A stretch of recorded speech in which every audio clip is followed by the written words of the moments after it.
Women and AIDS.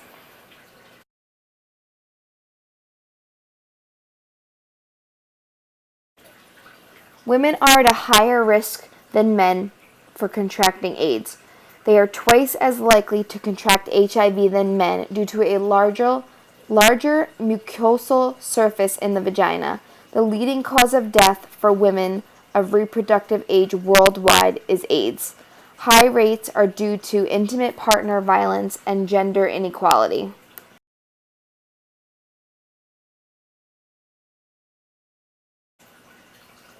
HIV/AIDS statistics. Women account for 51% of the HIV population. 80% of the HIV-positive young women live in sub-Saharan Africa. Women are 1 in 4 living cases. In 2015, 17.8 million women were living with HIV.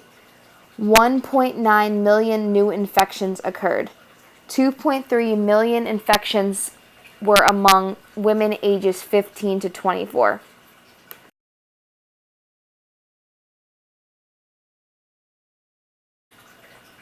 Women HIV in the U.S. There are 270,000 cases in the U.S., which is 24% of the HIV population. Women account for 1 in 5 new cases a year. Women are 19% of those new diagnoses. 87% are transmitted through heterosexual sex and 13% from IV drug use. There was a decline in transmission from 2005 to 2014. African American and Hispanic women make up 28% of the HIV population.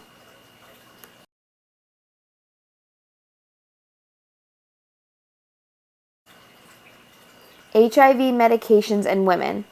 For women, the side effects are more severe.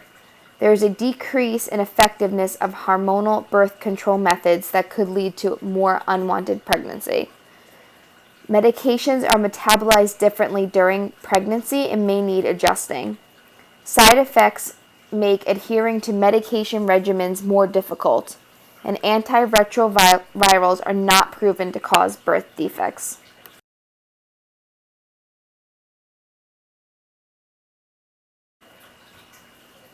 HIV and the female reproductive system. STDs increase risk for HIV transmission. With HIV, there's an increased risk for pelvic inflammatory disease, the human papillomavirus, cervical cancer, genital warts, herpes, vaginal candidiasis, cervical dysplasia, and anal rectal dysplasia. Research testing additional protection for women, such as microbicides and cervical barriers.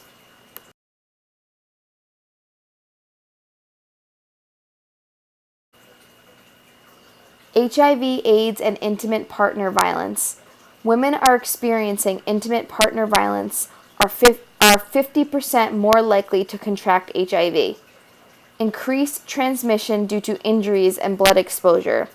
Abusive partners have higher rates of HIV than non-abusive partners.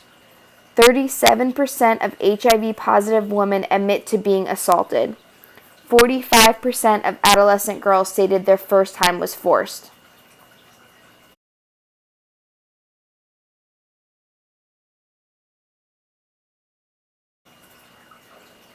Intimate partner violence and gender inequality statistics in Africa. Social norms are for men to overpower women.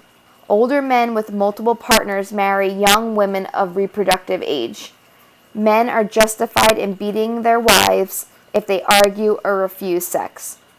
28% of young adults believe women are not allowed to deny men sex. 55% believe forcing sex with someone you know is not rape. 11% of women believe they can ask their partners to wear a condom. 60% of HIV-positive women do not seek medical treatment for fear of violence.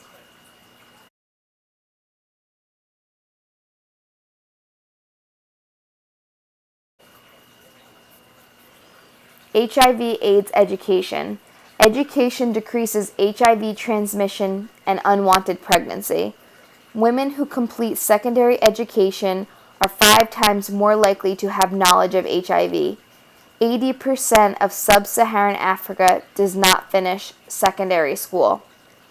Barriers to HIV and AIDS education. 30% of African women are not given proper sex education even when attending school. African women experience rape and violence in and around their schools.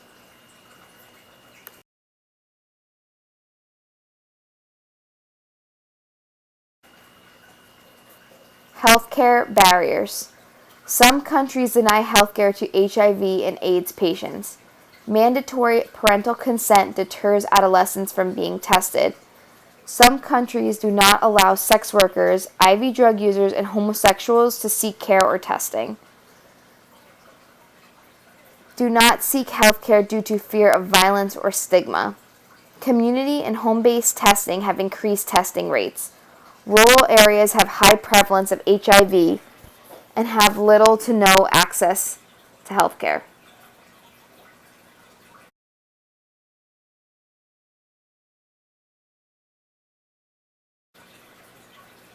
HIV, AIDS, and pregnancy. Women can spread HIV to their children by breastfeeding, pregnancy, and labor. 25% of women who do not breastfeed and take antiretrovirals pass HIV to their children. There's a 2% chance of transmission to child when taking antiretrovirals. Careful monitoring during pregnancy. C-section will be required with high HIV levels in the blood.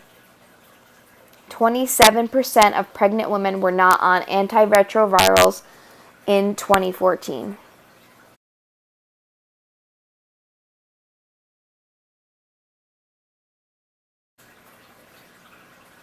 HIV, AIDS, and motherhood. There are increasing rates of HIV-infected single mothers. These mothers fear foster care. They need to consider the impact of their illness on their children and the care they can provide for them. There will be an adjustment of family roles. There will be an impact on caring for the household. Formula feeding will be preferred, but if the woman cannot afford formula or has no access to formula, sterilization of equipment is required. After birth, the mother and baby will both need careful health monitoring.